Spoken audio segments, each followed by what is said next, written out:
All right, for the second application presentation for my Education 301 class, I'm going to show you the application that we use pretty consistently to help with keeping information organized and with kind of knowing where kids are at and whether or not they're doing their assignments. And that's just kind of like a helpful tool in general for making charts. Is Google, the Google Docs. It's the Google spreadsheet.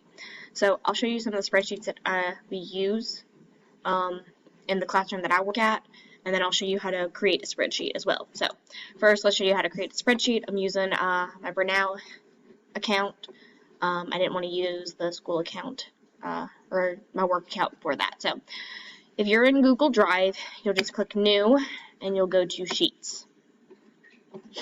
And it'll pull up just like an Excel spreadsheet.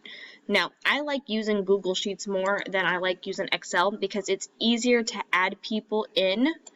You can share this to other people, have it logged in, and they can go in and edit the sheet as well. So they don't have to necessarily, it's not necessarily saved on one computer or saved on a drive and the drive gets passed around like a flash drive. It's saved online, and anyone who can log into their Google Drive and you've shared the document with can go in and edit it. Now, you can do basically all the same things that you can do with Excel. You can add multiple sheets, you can create tables, all that fun stuff. So, what we have, the main important sheet that we use at the school that I work at is this is a sheet that we do for our daily reading. So kids are expected, the students are expected to read a book that is on their reading level every night for homework, all right? And I record whether or not they read. This also lets us know if students are reading every day, if they're reading every day, and if they are still struggling with learning words, with reading, and other things like that. If there is possible reading disabilities like dyslexia going on. So I've kept track of each month. Here's our new month. I'll have to make the spreadsheet for next week. I'll actually go and do that right now. So usually how I make the spreadsheet for next, oh wait, I already did that. Never mind. So let's go to the last week that we had.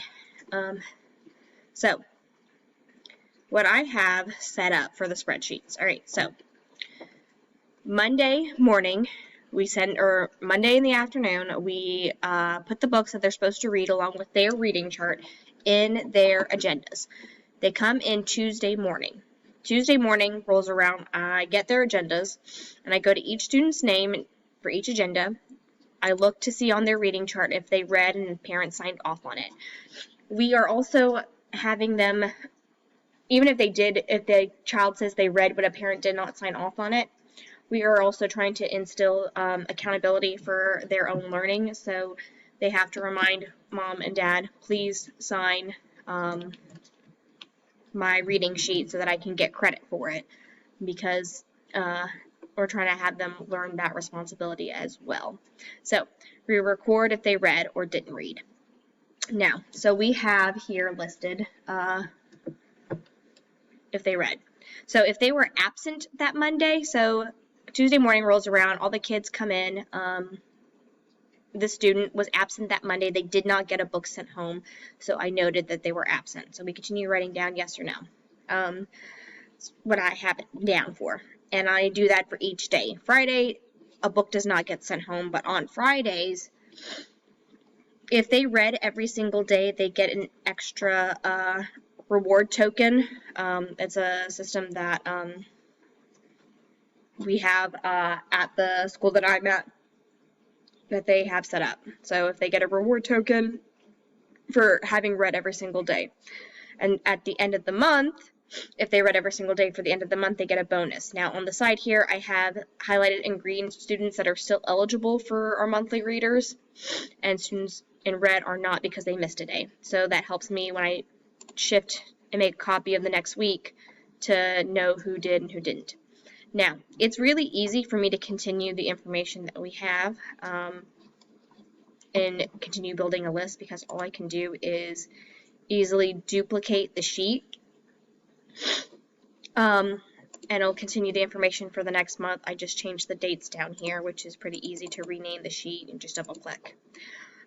Here we use this whenever we go to the talent token store. That's, like I said, the reward system they have at the school that I'm at. I go to their little cubbies or their little folders that they have in the classroom that keeps their reward tokens. I'll count it out right down by the side of their student number or their class line number, how many tokens they have, so that when we go to the store I can just use this list as a reference. They grab the item they would like to purchase, and then I will subtract it from the list, and then when we get back to the classroom I do the math and put the tokens that they still have or didn't spend back into their folders. So yeah, I really like the use of Sheets because other teachers can access it if they need to have access it. I'm a para and I created these sheets, but the teacher I work with, I shared these sheets with her and she can easily access them, see what's going on. If she wants to see how a student's been doing with their daily reading, if they've been reading every day. For example, we have one student who is heavily struggling and very below average for their reading scores, but it's noted that she is reading every single day. So that tells us there might be something going on, and she's on, we've let other teachers know and other people know who could help us out with that later on, that she's on a watch list for possibly needing extra help down the line if it shows up in testing. And that's about it. I really like the spreadsheets. I think it's helpful for organization and keeping track of information within the classroom. Not necessarily that the students need to use it, but I feel like it helps with managing things as the teacher. And if you're able to manage things and be organized as a teacher, then it goes with to show that lesson planning and other things and implementing activities goes a lot smoother when you have everything figured out. And that's it. Thank you.